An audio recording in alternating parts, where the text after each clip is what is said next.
Millions of giant lobsters are raised and caught every year, fueling a global market worth over $6 billion.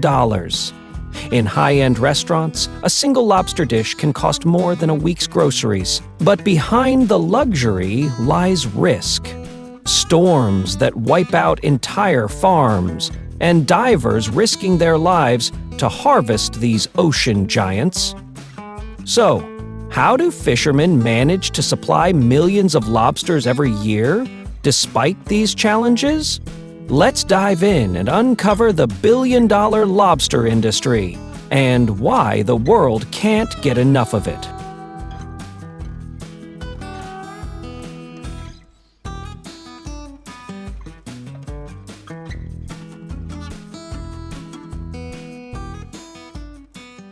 Part 1. The billion-dollar lobster industry. The lobster industry is one of the most lucrative seafood markets in the world. Today, it's valued at over $6 billion annually, and that number keeps climbing. Why? Because what was once a simple coastal catch has evolved into a global business, serving high-end restaurants from New York to Shanghai. In the United States, lobster is king. American lobster, caught primarily off the coasts of Maine and Canada, accounts for nearly 80% of the market. These crustaceans don't come cheap. In major cities, a single lobster dinner can set you back $100 or more. And during peak holiday seasons in China, live lobsters are flown in by the ton to satisfy booming demand. Here's a perspective. Each year, hundreds of millions of pounds of lobster are harvested. That's hundreds of millions of individual animals moving from cold Atlantic waters to dinner tables around the world. It's a massive, coordinated supply chain that combines tradition, science, and sheer hard work. But there's a catch, literally. Lobsters don't just appear on your plate. Every pound you see comes with an incredible amount of labor at sea. While demand has never been higher, most of the supply still comes from the wild. And catching lobsters? It's not as simple as dropping a net. It's a craft perfected over centuries, involving specialized gear, strict rules, and plenty of risks. So how do fishermen haul in millions of lobsters from the depths, year after year, without wiping out the population? Let's head out to sea and uncover the secrets of lobster fishing. Part 2. Fishermen's Secrets. How lobsters are caught in the wild. When it comes to catching lobsters, tradition meets precision. Most of the world's supply still comes from wild fisheries, and the techniques used haven't changed much in centuries, though today's gear is far more advanced.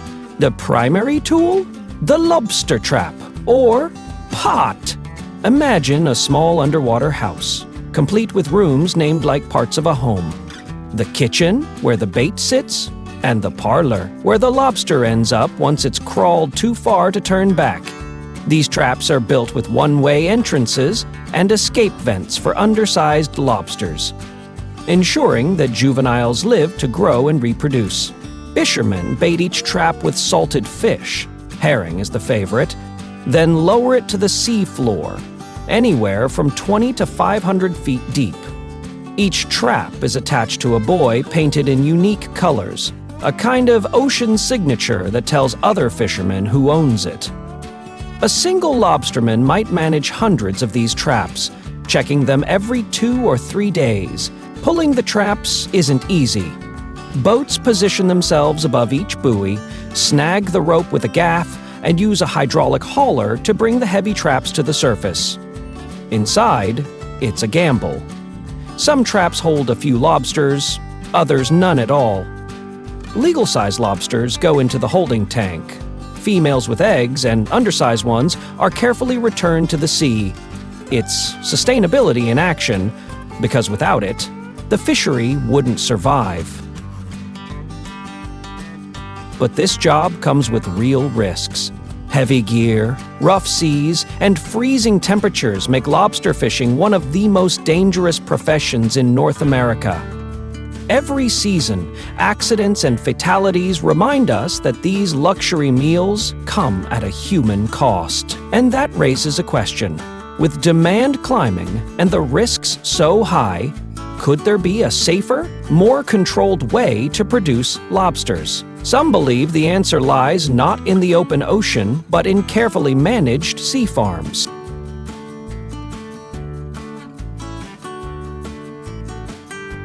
Next, let's dive into the world of lobster farming and see how fishermen are turning the ocean into an underwater fortress.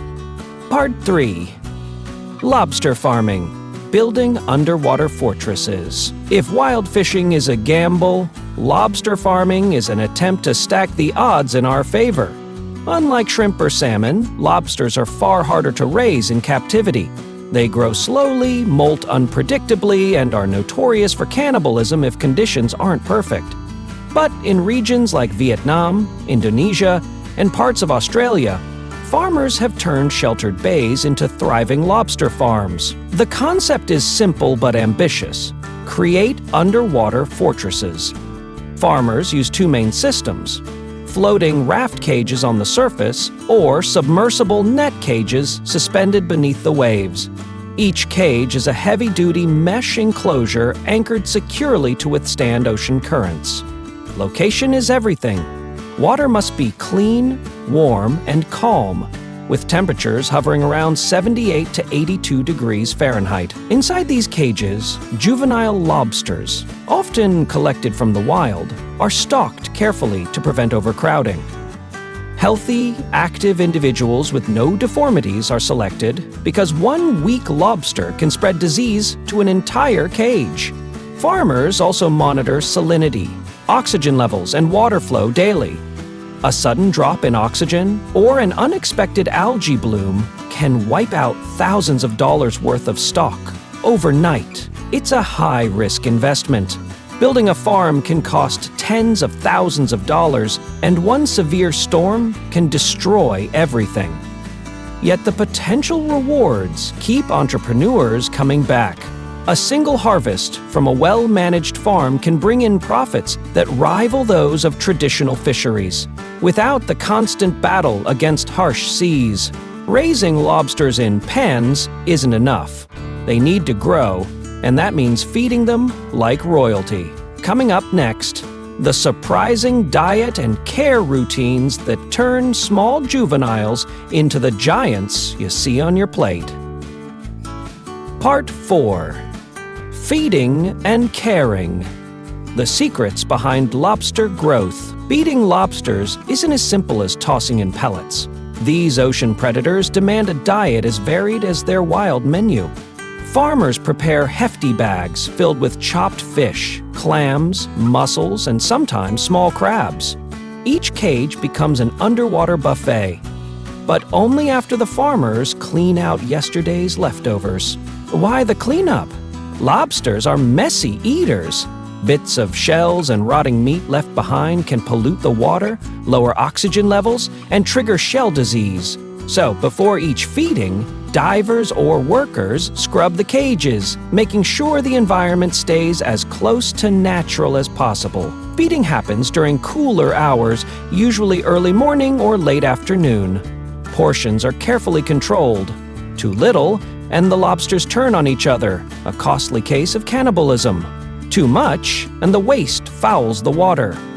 It's a balancing act that demands experience and constant monitoring, and the cost adds up. A large farm can spend over $10,000 a month just on feed, but when you consider that a single mature lobster can sell for $40 or more, every bite counts. Here's the lesson. Growing lobsters isn't just about keeping them alive. It's about keeping them thriving in a miniature ocean where every detail matters. After months, sometimes years of care, these lobsters are ready for the next step: harvest. But pulling them from the water is only half the job. The real challenge is keeping them alive, sorted, and perfect until they reach your plate. Next, let's follow that journey from ocean to market and see what it takes to preserve the quality of one of the world's most prized delicacies. Part 5. From ocean to market. Sorting, grading, and keeping lobsters alive. The harvest is just the beginning. Once lobsters leave their cages or traps, the race against time starts. These creatures must arrive at the market alive, healthy, and stress-free, or their value drops instantly. It all begins on the boat. Lobsters are pulled from traps and placed into holding tanks filled with chilled, oxygenated seawater. Each one is checked for size and condition. In many fisheries, lobsters smaller than the legal limit or females carrying eggs are returned to the ocean. A sustainability rule that keeps the population thriving. Those that make the cut are sorted by size and even by gender. Why? Because consistency matters in the high-end market. A restaurant ordering 1-pound lobsters expects every lobster to weigh the same. After sorting, the challenge is keeping them alive during transport. In the U.S., many lobsters are packed into insulated containers with moist seaweed or gel packs to mimic their natural environment. Larger shipments, especially those headed to Asia, travel in aerated tanks on refrigerated trucks or even on planes, with temperature and oxygen levels monitored at every stage. The logistics are complex and the stakes are high.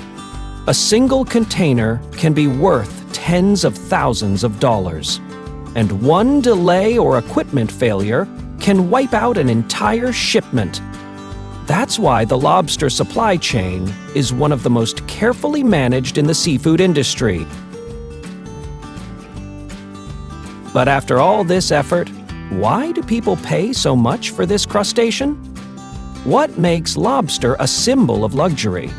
And is it worth the hype? Let's move from the docks to the dining table and find out.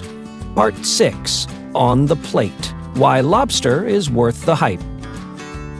So after all the effort, years of growth, storms weathered, traps hauled, and thousands of miles traveled, what makes lobster worth the price? Part of the answer lies in taste. Lobster meat is prized for its sweet, delicate flavor and tender texture. It's a protein powerhouse, low in fat but rich in nutrients like vitamin B12, selenium, and omega-3 fatty acids. This isn't just luxury food, it's nutrient-dense. A rare combination in the culinary world. And then there's the experience. From buttery lobster rolls along the coast of Maine to a perfectly baked lobster thermidor in Paris or a steaming hot pot in Asia, every culture adds its own twist. In high-expend restaurants, a single lobster dinner can cost over $100, not just for the meat, but for the story behind it. A journey from the ocean floor to the white tablecloth. Here's the takeaway.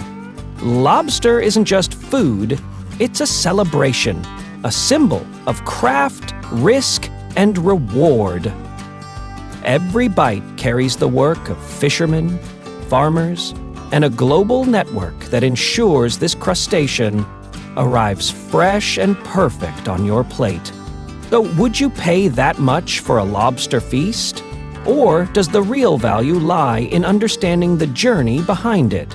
Share your thoughts in the comments below, and don't forget to subscribe for more deep dives into the hidden world of food. If you enjoyed this, check out our video on salmon farming, another fascinating look at how seafood makes its way to your table.